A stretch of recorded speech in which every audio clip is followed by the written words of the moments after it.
मेरी देवरानी बेवा हो गई तो सबने कहा अभी जवान है, छोटे देवर से शादी करवा देते हैं। छोटा देवर भी मान गया, लेकिन सुसर न माने। देवरानी सुसर के कमरे में रोजाना इनके सर पर तेल की मालिश करती और जब बाहर आती तो रो रही होती। एक दिन देवरानी की जगह चादर ओढ़कर सुसर के सर पर मैं तेल लगाने गई। जैसे ही सुसर के सर में तेल लगाया तो उस वक्त मेरे रोंगटे खड़े हो गए, क्योंकि सुसर जी ने तो मेरे साथ।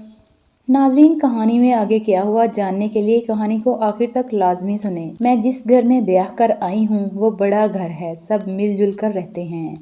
मैं सबसे बड़ी बहू हूँ, मेरी कोई औलाद नहीं है, मगर मेरी देवरानी का 1 साल का बच्चा है। मगर मेरी बदनसीबी से इतनी छोटी सी उम्र में यतीम हो गया है। चंद दिन पहले ही मेरे देवर दिल का दौरा पड़ने से मर गए हैं और मेरी देवरानी छोटी सी उम्र में बेवा हो गई है।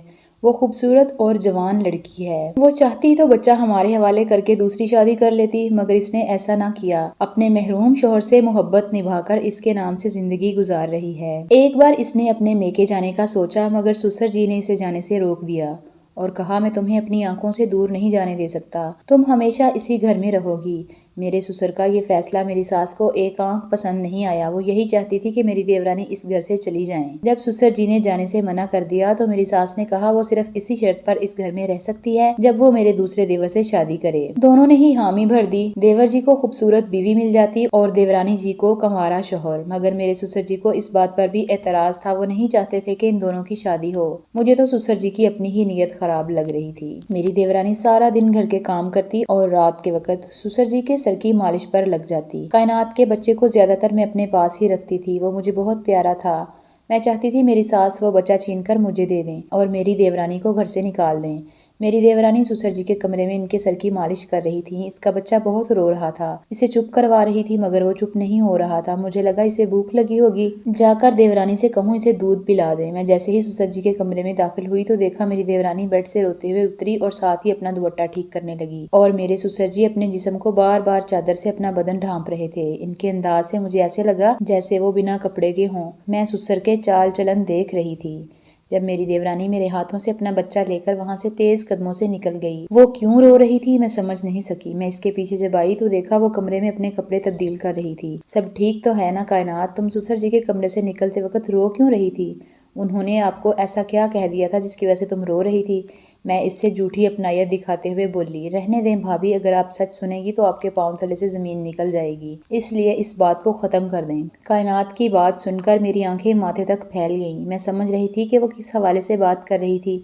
यकीनन ससुर जी इसके साथ कुछ शर्मनाक हरकत कर रहे हैं। मैं इस तह तक जाकर सच जानना चाहती थी। मेरे पास ये अच्छा मौका था इसे घर से निकलवाने का। इस बात का आगाज मैंने अपनी सास के कान भरने से किया। खाला, मैं सोच रही हूँ जल्द अज जल्द कायनात की शादी कर दें। वो जवान लड़की है, कहीं ऊंच नीच न हो जाए। मैं अपनी सास को बातों ही बातों में समझा रही थी कि ससुर जी और देवरानी के दरमियान कुछ चल रहा है, मगर वो समझी कि मैं देवर जी की बात कर रही हूँ। मैं भी तो यही चाहती हूँ कि इन दोनों की शादी कर दूँ, मगर तुम्हारे ससुर नहीं मान रहे। न जाने क्यों वो नहीं चाहते कि कायनात की कहीं शादी हो। मेरी सास कुछ सोचते हुए बोली। मैं इनकी अकल पर हैरान रह गई। वो इतनी छोटी सी बात नहीं समझ रही कि इनका शौहर ही कुछ और प्लान कर रहा है। मेरा शौहर अभी तक घर वापस नहीं आया था। मैं इसका इंतजार कर रही थी और बोर हो रही थी। मैंने सोचा अपनी देवरानी से इसका बच्चा ही ले लूं, दिल बहल जाएगा। मैं जब अपनी देवरानी के कमरे में आई तो अपने शौहर को इसके कमरे में देखकर दंग रह गई। वो रात के 12 बजे इसके कमरे में क्या कर रहा था, वो भी चुपके से। वो दोनों एक दूसरे के आमने सामने खड़े थे। आप यहाँ क्या कर रहे हैं? मैंने सख्त अंदाज में पूछा। मेरी आवाज सुनकर वो सहम गए।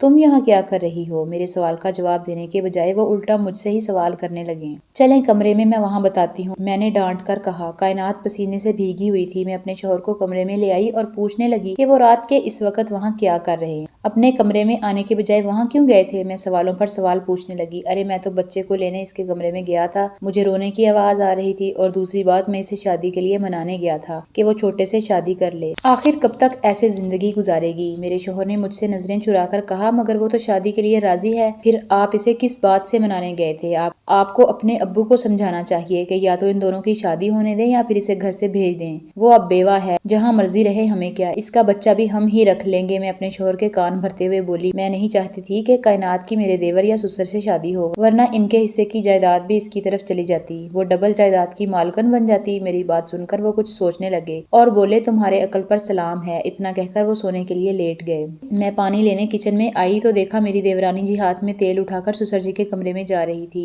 मेरे सुसर और सास अलग सोते हैं। जब से मेरा देवर इस दुनिया से रुखसत हुआ था, मेरे सुसर ने मेरी सास को कमरे से ही रुखसत कर दिया था। वो तेज कदमों से सुसर जी के कमरे में दाखिल हो गई और कमरे को अंदर से बंद कर लिया। मैं कान लगाकर इनकी बातें सुनने की कोशिश करने लगी, मगर ये क्या, बातों की आवाज़ों की जगह मुझे तो कुछ और ही आवाज़ें सुनाई दे रही थीं। मेरी देवरानी रो रही थी और साथ ये भी मध्यम आवाज़ में कह रही थी कि मैं मजीद बर्दाश्त नहीं कर सकती आपका जुल्म। मैं अपने कानों को हाथ लगाते हुए अपने कमरे में आ गई। सुसर जी कौन सी ऐसी तकलीफ दे रहे थे देवरानी जी को जिसकी वजह से इतना दर्द हो रहा था। मैं यही सोचती रही। जब तक मैं मुकम्मल सच नहीं जान लेती मुझे सुकून नहीं मिलने वाला था, मगर सच जानती कैसे, सिर्फ यही सोच रही थी। फिर मुझे ख्याल आया कि क्यों ना रात की तारीकी का फायदा उठाकर देवरानी की चादर ओढ़कर सुसर के कमरे में चली जाऊं। अगली रात मैंने ऐसा ही किया। जब लाइट गई खुद ही सुसर जी के कमरे में आ गई। इस वक्त सिर्फ कायनात ही इनके कमरे में जाती थी, इसलिए उन्होंने मुझे कायनात ही समझा और कहने लगे, मैं तुम्हें आखिरी दफा कह रहा हूँ, मेरी बात मान जाओ और अपने जेठ से शादी कर लो। वो अच्छा लड़का है, तुम्हें खुश रखेगा। बड़ी बहू कभी भी औलाद नहीं दे सकती, इसे तुम ही औलाद की खुशी दे सकती हो। छोटा अभी छोटा है, इसकी शादी मैं बड़ी बहू की बहन से करना चाहता हूँ, मगर तुम हो जो अपने बारे में सोचने की बजाय बड़ी बहू के बारे में सोच रही हो। सच सुनकर मेरे पांव तले से जमीन निकल गई। मैं कायनात के बारे में क्या क्या सोच रही थी और वो मेरा घर खराब नहीं करना चाहती थी।